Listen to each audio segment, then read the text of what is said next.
그럼 이어서 2교시 시작해 볼게요. 우리 1교시 마지막에서 KDRG, 그래서 우리나라 DRG 분류 구조, 그래서 MDC, 주 진단 범주가 있고, 그 다음에 ADRG, 질병군에 따라서 이제 구분하는 뭐 연령이라든지 합병증 이런 것들에 따라 가지고 구분이 되고요. 그 다음에 그것을 다 정제시켜서 마지막에 세부 질병군, 그래서 뭐 심한 정도라든지 이런 것에 따라 가지고 RDRG로 해서 분류 체계를 만들어서 청구할 수 있다. 자, 그러면 질병군의 급여의 일반 원칙을 살펴볼게요. 저희 교재 364페이지를 보시면 일반 원칙에 대해서 쭉 설명이 되어 있는데요. 일단은 이 DRG 같은 경우도 상급 종합병원, 병원, 의원급 다 당연 적용된다라고 했었죠. 그래서 요양급여 기준에 따라 가지고 포괄적인 행위에 적용되는 질병군에 자, 어디에 적용된다? 입원 진료. 네. 입원 진료를 하는 경우에 적용이 된다. 그리고 우리가 이제 뭐 가입자나 피부양자 다 해당이 되는 거죠. 그래서 뭐 우리가 이제 보험이 뭐 지역 보험이 있고, 그 다음에 직장인 보험이 있고, 뭐 공무원 뭐 아니면 뭐 사교육 뭐 이런 것 이제 그 사학연 다 보험이 다르단 말이에요. 그거하고 상관없이 일단 가입자나 피부양자가 이 DRG에 해당하는 질병군으로 입원 진료를 하게 되면 다 적용이 되고요. 자, 근데 우리 364페이지 2번 보시면 제외되는 게 있죠. 제외되면서, 그러니까 DRG에서 제외가 되면서 행위별 수가제로 적용되는 것들 보시면 1번 그 혈우병 환자나 HIV 감염자 같은 경우는 제외가 되고요. 2번 입원 일수가 우리 뒤에도 잠깐 나오기는 하는데 입원 일수가 30일을 초과했다. DRG로. 그러면은 31일째가 되는 날은 이제 우리가 이제 DRG에서 퇴원일로 보거든요. 그때부터 31일째부터 되는 날부터 발생하는 진료에 해당하는 건 또 행위별 수가제에 들어가고요. 3번 보시면 차상위 본인 부담 경감 대상자 이런 분들 같은 경우, 그 다음에 4번 보시면 진료 이외의 목적으로 입원, 그러니까 DRG가 아닌 다른 질병으로 입원해서 입원 일수가 6일을 초과한 시점 같은 경우, 시점에 DRG가 됐다. 그러면 질병군 수술이 이루어진 경우 입원일로부터 수술 시행일 전일까지는 행위별로, 그러니까 무슨 말인지 이해하셨죠? 그래서 DRG로 적용되는 날부터 DRG가 적용이 됩니다. 그러니까 그 전에 입원했던 것들은 다 행위별 수가제로 우리가 산정할 수 있어야 된다.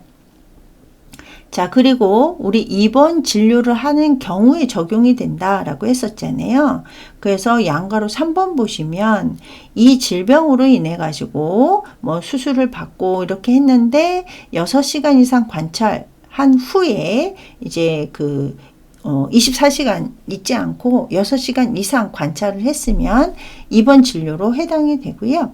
그 다음에 우리 앞에서 뭐 수정체 수술이라던가 탈장 수술이라던가 뭐 이런 것들은 다 수술을 받고 6시간 미만 관찰 후에도 입원 진료로 이제 간주를 한다라는 내용이 저희 교재에서 살펴볼 수 있고요. 자, 그 다음에 여기 3번 보시면 점수당 단가, 우리 이제 산정을 할 때 뭐 445입 하는 것도 있고 뭐 10원 미만 절사하는 것들도 있고 뭐 이런 것들이 있거든요. 그래서 일단 DRG는 점수당 단가를 곱해 다음에 10원 미만은 절사한 금액을 요양급여 총액으로 산정을 해서 청구할 수 있다. 자, 그리고 우리 외과 전문의 가산 항목이라는 게 있어 가지고요. 외과 전문의가 이제 수술을 시행을 했을 때는요. 30%에 대한 종별 가산율을 적용한 후에 예, 그러니까 뭐 추가로 가산금이 붙는다라는 내용이죠. 그래서 외과 전문의가 했을 때는 30% 가산금이 있다. 자, 그리고 우리 5번 보시면 우리 앞에서 그 진료비 청구할 때 야간 가산, 공휴일 가산 있었잖아요. 예, 이것도 추가로 산정을 할 수가 있습니다. 그래서 이거 야간 가산 하는 거는 암기하셔야죠. 18시부터 그 다음날 09시까지. 그리고 공휴일. 공휴일은 우리 대체 공휴일도 포함이 된다라고 했었습니다. 그래서 이렇게 야간이나 공휴일에 불가피하게 이 DRG에 해당하는 수술을 했을 때는 소정 점수를 추가로 산정을 할 수가 있는데요. 일단은 수술은 마취가 들어가야 되잖아요. 그래서 마취 착수 시간 기준으로 해가지고 저희가 추가로 그 가산금을 청구를 할 수가 있습니다. 그래서 얘도 같이 기억을 좀 해 주시고요. 자, 그 다음에 우리 상대가치 점수표 적용 지침이 있는데요.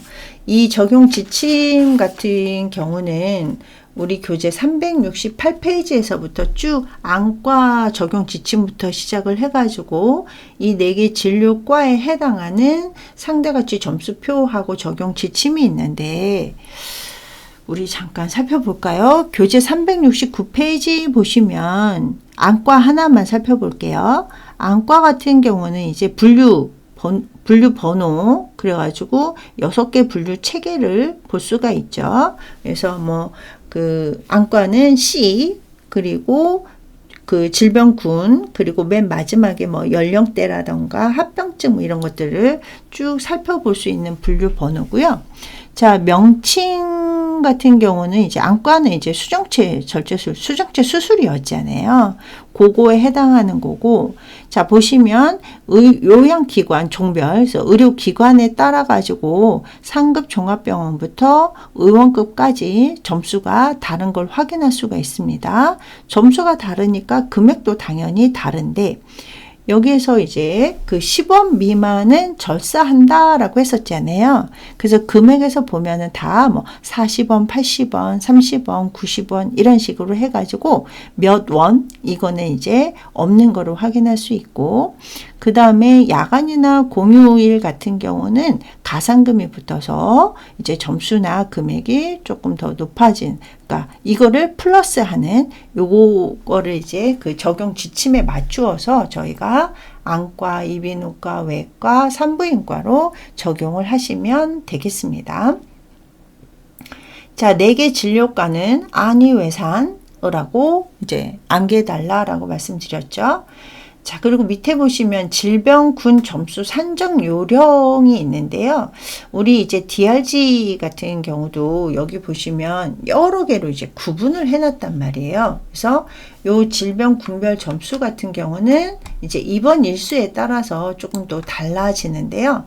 이 정상군 같은 경우는 이제 어떤 질병에 대해서 정상적인 입원 일수, 평균 입원 일수가 있는데 이 정상 입원 일수에서 더 많이 입원하시거나 아니면은 일찍 퇴원하시거나에 따라서 또 산정 요령이 달라진다. 그래서 하단, 상단 열애군이라고 구분을 해서 산정할 수 있고요. 그 다음에 앞에서 얘기한 것처럼 야간이나 공휴일은 또 이제 그 소정 점수 추가 산정할 수 있고, 근데 이 추가 산정할 때 마취 착수 시간이라고 했었죠. 예. 그래서 그거 같이 기억해 주시면 되고, 자, 그 다음에 고정 비율이 있고요. 우리 이제 MDC부터 시작해서 고정 비율에 평균 입원 일수, 그러니까 정상군이 되겠죠. 근데 정상군보다 하한 입원 일수, 일찍 퇴원을 하셨거나 상한 입원 일수, 정상적인 입원 일수보다 더 많이 입원. 그러니까 뭐 그런 경우도 있었잖아요. 앞에서 그 입원 일수의 31일째부터는 행기별 수까지로 들어간다. 뭐 이런 것들을 이제 구분을 하실 수 있어야 되겠죠. 자, 그러면 진단을 내릴 때 주 진단, 프린시펄 다이그노시스 주 진단이 있고요. 아더 다이그노시스 기타 진단이 있단 말이에요. 저희가 케이시드에도 보면은 주상병, 기타상병, 부상병 이런 것들이 있었잖아요. 어쩔 수 없이 우리가 이제 병원에 딱 입원을 하거나 병원에 가면 진단명 하나 갖고 쭉 치료하는 것보다는 이제 가정을 해서 룰아웃을 해가지고 마지막에 최종 진단이 나오는 경우가 더 많단 말이에요. 그래서 그런데 이제 중간중간에 들어가는 것들은 이제 빼면 청구할 때 문제가 발생이 되겠죠. 자, 그래서 저희가 진단을 내릴 때 그 진단명이 하나만 기재되는 게 아니라 기본적으로 2개, 3개 이렇게 진단이 된단 말이에요. 그래서 주 진단은 이제 맨 위에 적게 되죠. 그래서 병원에 입원해 있는 동안 주 원인에 대한 모든 검사라든지 수술을 통해서 확립된 최종 진단, 그러니까 주 진단과 최종 진단은 이제 같다라고 생각하시면 돼요. 그리고 가장 많이 들어간, 그러니까 뭐 금액이라든지 모든 치료 방법이라든지 행위라든지 이런 것들이 가장 많이 포함된 진단명이 최종 진단, 주 진단이 되는 거고요. 자, 그 다음에 기타 진단 같은 경우는 자, 여기 살펴보시면 입원 기간 중에 그러니까 이제 처음이 아니라 입원 기간 중에 발생했을 수도 있고요. 아니면 입원 당시에 이제 주 진단과 함께 가지고 있던 이런 이제 기타 진단 이런 것들을 이제 얘기를 해서 우리가 기타 진단 또는 추가 진단이라고 또 말을 하기도 합니다. 그래서 임상적 평가를 통해서 이제 기타 진단으로 구분이 되기도 하고요. 또 평가를 통해서 또 우리 치료할 때 최종 진단, 주 진단이 아닌 치료를 하는 이런 것들도 해당이 되고 또 어떤 이제 처치를 한다던가 이런 것들이 들어가는 모든, 그러니까 최종 진단은 다른 거였는데 치료가 들어간다던가 처치 들어가는 것들은 다 추가 진단이라고 생각을 하시면 되고 또 이 기타 진단으로 인해서 재원 기간, 입원 기간이 연장이 되기도 하고 또 기타 진단 때문에 간호나 관찰이 증가되기도 하는 것을 추가 진단. 그래서 저희가 청구를 이제 최종 진단에 해당하는 것만 청구하고 중간중간에 어떤 치료라든지 처치라든지 간호중재 이런 것들 들어간 것까지 그런 것들은 이제 삭제할 수가 없잖아요. 어차피 들어간 거이기 때문에. 그래서 이런 것들을 청구하기 위해서는 밑에다가 기타 진단, 추가 진단을 꼭 명시를 해 주시고 이거에 해당하는 것도 같이 청구를 하셔야 됩니다. 자, 그 다음에 우리 분류 번호 결정할 때 앞에서 얘기했던 거 플러스 해가지고 조금 더 추가로 설명을 드리자면 우리 질병 DRG 같은 경우는 입원일부터 퇴원일까지의 진단명, 수술 이런 것들 주요 정보에 의해 가지고 결정이 되는 거잖아요. 예, 그래서 우리 주진단, 그 다음에 질병군, 세부 질병군 이런 것들은 진단명부터 시작을 해가지고 치료하는 수술 과정이라든지 합병증이라든지 이런 것들은 처음에 할 수가 없잖아요. 그래서 이렇게 퇴원일까지 다 합쳐가지고 이 질병군이 결정이 되는데 앞에서 말씀드린 것처럼 입원일이 30일을 초과한다. 그러면은 30일이 되는 날 DRG로는 퇴원을 하고 31일째부터는 행위별 수가제로 해가지고 청구를 하실 수 있어야 됩니다. 자, 그리고 질병군 분류 번호에서 주 진단이 있었고 진단군에서 외과계 시술, 그 다음 내과계 시술이 있었단 말이에요. 그래서 내과계 같은 경우 이제 내시경 시술을 했을 때, 복강경 수술을 했을 때 이렇게 달라지고 또 연령이라든지 기타 진단 이런 것들까지 다 합쳐가지고 6자리로 구성이 되는데요. 일단 여기 보시면 5자리는 연령 구분, 그러니까 해당이 안 되면 0, 뭐 해당이 되면 뭐 일일로 이제 구분을 한다던가 이런 식으로 해가지고 연령 구분이 되는데, 자, 연령 구분도 앞에서 잠깐 말씀드렸다시피 그 해에 따라서 연도에 따라서 조금 달라질 수 있단 말이에요. 뭐 0세부터 4세까지가 되기도 하고, 또 어떨 때는 뭐 17세 미만, 어떨 땐 18세 미만, 뭐 이런 것들 연령 구분 잘 확인해서 청구를 하실 수 있어야 됩니다. 자, 그리고 6번째 자리는 합병증이라던가 동반 상병이 있을 때 6번째 자리에다가 나타나게 되는데, 얘도 마찬가지로 없을 때는 0 아니면은 다른 숫자로 이렇게 그 명시를 하실 수 있어야 되겠죠. 자, 그리고 이 7개 질병군 주 진단 범주나 해당 수술 같은 경우, 요 해당하는 경우에면 이제 그 청구를 하시면 되는데, 이 질병군 범주의 우선순위, 예, 그래서 우리 이제 우선순위에서 당해 질병군 범주보다 높은 범주에 분류된 시술 같은 경우는 이제 그 질병군에서 제외된다. 그러니까 우리가 한 환자에게 처치를 했는데, 어떤 경우에는 조금 이제 그 DRG로 적용이 되고, 어떤 거는 또 행위별 수가제로 적용이 되는 것들이 나타날 수 있다겠죠. 아까 뭐 입원 일수부터 시작을 해가지고 그 진단 범주에 해당하는 시술이냐, 아니면은 그 진단 범주에 해당하는 시술이 아니냐에 따라 가지고 달라질 수 있다라는 거 꼭 기억하시기 바랍니다.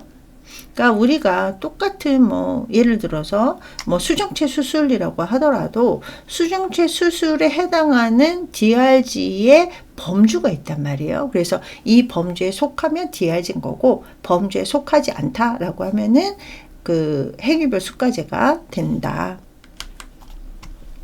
자, 그리고 청구 방법 잠깐 살펴볼게요. 우리 DRG 같은 경우도 우리 이제 그 6개 분류표에 따라 가지고 우리가 이제 분류가 됐단 말이에요. 분류가 돼서 청구를 해야 되는데, 우리 DRG 청구하는 방법 보시면 일단은 우리 행위별 수가제도 뭐 거의 똑같거든요. 그래서 일단은 의료기관 대표자가, 네, 대표인의 이름이 들어가 있어야 되고요. 그리고 저희가 이제 그 청구를 할 때 뭐 지금은 다 EDI를 사용을 하기는 하지만, 우리가 정보통신망을 이용을 해가지고 EDI 전자문서를 통해서 심평원에 청구를 하느냐, 아니면 디스켓 전산 매체에서 디스켓을 이용해서 청구를 하느냐에 따라서, 뭐 옛날에는 뭐 서면으로도 했다는데 뭐 요즘은 그런 건 없겠죠? 제가 알기로는 없습니다. 그래서 정보통신망인 EDI나 디스켓을 이용을 해가지고 청구하는 방법이 있다. 지금은 다 OCS 시스템을 이제 이용을 하시기 때문에 OCS 시스템 이용을 해가지고 다 심사를 하고, 이제 사전 심사하고 사후 심사해서 EDI 이제 심평원에다가 보내는 이런 이제 그 청구 방법을 사용을 하고요. 그 다음에 DRG 같은 경우는 퇴원일 속한 달에 다음 주 월요일부터 해가지고 주 1회 청구 가능하다. 저희가 그 행위별 수가제 같은 경우는 이제 그 주 단위로 청구하기도 하고 월 단위로 청구하기도 한단 말이에요. 그래서 DRG도, 근데 DRG 같은 경우는 이제 월 단위로 청구하는 것들이 거의 없다 보니까, 뭐 장기간 입원하는 경우가 없다 보니까 주 1회 해가지고 청구가 가능합니다. 자, 근데 청구 같은 경우는 앞에서 얘기한 것처럼 퇴원일이 속한 달에 다음 주 월요일부터 가능하다. 자, 그런데 만약에 동일인이 입원일부터 퇴원일까지 해가지고 그 질병군별로 해가지고 뭐 30일까지를 질병군으로 하고 좀 이렇게 바뀐다. 그래서 이제 달이 바뀌어서 청구를 해야 된다라고 하면 한 건의 명세서로 청구를 하시면 되겠습니다.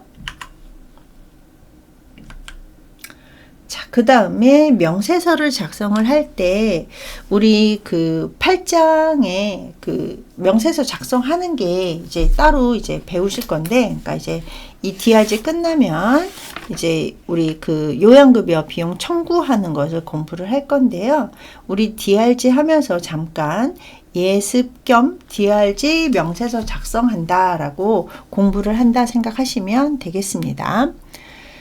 자, 우리 단수 계산, 우리 앞에서 얘기했었죠. 10원 미만은 절세한다. 그래가지고 저희가 여기 보시면 요양급여 비용 총액이 있어요. 네, 총 들어간 돈, 그리고 일부 본인 부담금, 우리 본인 부담금 같은 경우도 이제 계산을 해 놔야지 진료 비용 총액에서 일부 부담금은 빼고 나머지 청구액이 발생이 되는 거잖아요. 그래서 요거는 구분하실 수 있어야 되겠죠. 그래서 요양급여 비용 총액, 본인 일부 부담금, 청구액 이런 것들은 10원 미만은 이제 절사를 하고 이제 청구를 할 수 있어야 된다.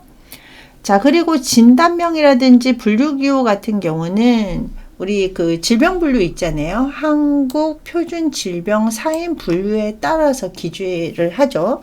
그래서 기재를 할 때 우리 앞에서 분류 체계가 6단위로 되어 있다라고 했잖아요. 그래서 6단 분류 기호까지 기재하면 된다. 그래서 앞에서 알파벳하고 그 다음은 숫자들이 있었잖아요. 그래가지고 그 단위에 맞춰서 우리가 이제 그 분류 기호를 맞춰서 기재하면 되고요. 자, 그 다음에 진료 결과가 있어요. 예, 얘는 가끔 또 시험에도 나오는 건데요. 우리 이제 우리 퇴원 요약지 같은 경우에도 이 진료 결과가 나오잖아요. 그래서 우리 명세서 작성을 할 때도 계속, 그러니까 그 계속이면 그 다음에도 청구를 이제 동일인 같은 경우는 하실 수 있어야 되겠죠. 그래서 계속은 1, 그 다음에 다른 병원으로 이송했다. 그러면 2. 그 다음에 회송했다. 우리 상급 종합병원이라든지 아니면 의료급여 수급자분들 같은 경우는 이제 1차, 2차, 3차 의료 전달 체계에서 다시 그 전 병원으로 의원급으로 회송하면 이제 3. 사망하셨다. 그러면 4. 그 다음에 퇴원이나 치료 종결이 됐다. 그러면 9. 그래서 우리가 진료 결과도 진료 결과에 따라 가지고 우리가 이어서 청구할 수도 있고 끝나는 경우도 있습니다. 그래서 이 번호는 꼭 기억을 해 주시면 되겠고요. 그 다음에 진료 과목 코드 같은 경우는 아까 4개 진료과가 있었잖아요. 그래서 주 진단명에 해당하는 진료 과목을 또 과목별로 해가지고 코딩을 하실 수 있어야 됩니다. 자, 얘 같은 경우는 아까 말씀드렸다시피 8장에서 조금 더 자세하게 공부하기로 하고요. 일단은 여기 보시면 단수 10원 미만은 절사한다. 진단명이나 분류기호는 KCD, 한국 표준 질병 사인 분류에 맞춰서 우리 기재할 수 있어야 된다. 그리고 이 3번은 가끔 시험에 나온다라고 말씀드렸죠. 진료 결과. 그러니까 청구할 때의 진료 결과가 어느냐에 따라서 달라진다. 그리고 4개 진료 과목은 진료 과목 코드에 맞춰서 기재하실 수 있어야 됩니다. 자, 그 다음에 명세서 작성할 때 일반 사항, 그래서 수진자 일적 사항, 그래서 환자 이름, 그래서 건강보험증 번호하고 수진자 이름, 주민번호. 우리 주민번호 같은 경우는 잘 하셔야 돼요. 우리가 주민등록증에 있는 주민번호와 보험카드에 있는 주민번호가 가끔씩 다르신 분들이 있어요. 네. 어떤 착오가 있겠죠. 그랬을 때는 건강보험증에 있는 주민번호에 맞춰서 저희가 청구를 하실 수 있어야 됩니다. 그래서 요거는 제가 진료비 명세서 작성할 때 한 번 더 말씀드릴 텐데 중요하니까 여기서 한 번 더 말씀드렸고요. 그 다음에 진료 과목, 주 진료과, 4개 진료과가 어디에 해당하느냐, 그리고 요양 개시를 보시면 입원이나 수술을 했을 때 날로 해가지고 개시일을 봅니다. 그리고 입원 일수 같은 경우는 우리 퇴원일에서 입원일 빼면 입원 일수가 되죠. 그래서 입원일부터 퇴원일까지가 입원 일수 해서 우리 정상군이 있었고, 그 다음에 하단, 상단, 열애군이 있었죠. 그래서 이런 것들 좀 같이 기억을 해 주시면 되겠고요. 우리가 보통 이제 뭐 정상군 같은 경우는 입원 일수가 퍼센트, 그래서 가장 많이 퇴원하는 날, 그래서 이제 입원 일수의 퍼센트가 있고요. 여기에서부터 이제 뭐 미만이냐 초과했냐에 따라 가지고 달라지게 되겠죠. 자, 그 다음에 요양 일수는 이제 질병군으로 진료받은 실 일수. 그래서 우리 앞에서 배웠었죠. 그래서 뭐 입원은 다른 걸로 입원을 했는데 이제 뭐 입원 기간 동안 DRG로 바뀌는 이런 경우도 있었단 말이에요. 그래서 이 요양 일수는 DRG 같은 경우는 DRG에 해당하는 질병군으로 진단받은 일수다라고 생각하시면 되고요. 자, 그 다음에 진료 결과는 앞에서 설명드렸습니다. 자, 그 다음에 DRG에 대해서 공부를 했고요. 우리 교재 372페이지를 보시면 심포괄 지불 제도라고 해가지고 앞에서 이제 뭐 포괄 수가제가 갖고 있는 단점, 그리고 행위별 수가제가 갖고 있는 단점, 이런 것들을 다 합쳐가지고 이제 한국형 포괄 수가제로 만들어진 게 신포괄 수가제다라고 생각하시면 돼요. 그래서 지금 신포괄 수가제 같은 경우는 아직도 시범 사업이 되고 있죠. 그래서 지금 2024년 기준으로 해가지고 2024년 7월에도 좀 개정된 이런 이제 내용들이 좀 있습니다. 그래서 신포괄 수가제 같은 경우는 앞에서 말씀드린 것처럼 행위별 수가제와 DRG 포괄 수가제가 합쳐진 한국형 포괄 수가제다. 그래서 환자가 입원을 해서 퇴원할 때까지 발생하는 진료에 대해서 미리 정해진 금액을 적용한다. 미리 정해진 금액은 포괄 수가제가 되겠죠. 근데 거기에다가 플러스 행위별 수가제까지도 포함이 되어 있는 건데요. 얘 같은 경우는 이제 뭐 그 77년도 건강보험이 도입된 이후로 진료비 지불 방식으로 된 게 행위별 수가제잖아요. 행위별 수가제는 지금도 하고 있죠. 우리 DRG 제외된 것들은 다 행위별 수가제잖아요. 행위별 수가제가 사실은 또 굉장히 많은 장점이 있죠. 우리나라가 건강보험이 성공한 이유 중에 하나가 또 이 행위별 수가제이기는 한데, 여기에서 굉장히 긴 시간 동안 요 행위별 수가제가 적용이 되면서 이제 뭐 문제점들이 좀 발생이 됐단 말이에요. 그런 문제점들을 개선한다라고 생각하시면 되겠습니다. 그래서 이런 단점들을 개선을 하고자 우리나라 진료비 지불 제도를 개편하고, 또 전체 입원 환자, 우리 DRG 신포괄 수가제는 일단은 기준은 입원 환자이기 때문에 전체 입원 환자에 확대 적용할 수 있는 새로운 DRG, 그러니까 새로운 포괄 모형을 개발하고, 그러니까 이게 신포괄인 거죠. 그래서 지금 이제 타당성 검증을 하기 위해서 계속 시범 사업이 이루어지고 있는 게 신포괄 수가제다. 그러니까 어떻게 생각하면 DRG보다 조금 더 넓은 의미의 그 제도다라고 생각하시면 되겠습니다. 자, 신포괄 수가제의 추진 경과 해서 일단은 2011년도에 거점 지역 거점의 공공병원을 이제 시작으로 했대요. 그래서 여기 보시면 부산, 그 다음에 대구, 전라북도에 있는 남원의료원부터 해가지고 이제 이 신포괄 수가제 같은 경우는 의료보호 환자들은 빼고, 의료급여 환자 빼고 건강보험 환자 대상으로 해가지고 실시가 되고요. 그러다가 12년, 1년 후에 의료급여까지 포함을 하고 조금 더 의료기관을 좀 확대를 했죠. 그래서 국립중앙의료원부터 시작을 해가지고 총 42개 의료기관, 그러니까 앞에서는 3개의 공공병원에서 실시를 했다가 이제 이게 1년 지나서 42개 공공의료기관으로 확대를 하고, 그 다음에 지금 현재는 이제 신청을 해서 우리도 심포괄을 하겠다라고 하는 의료기관으로 해가지고 지금 굉장히 폭넓게 시범 사업이 이루어지고 있습니다.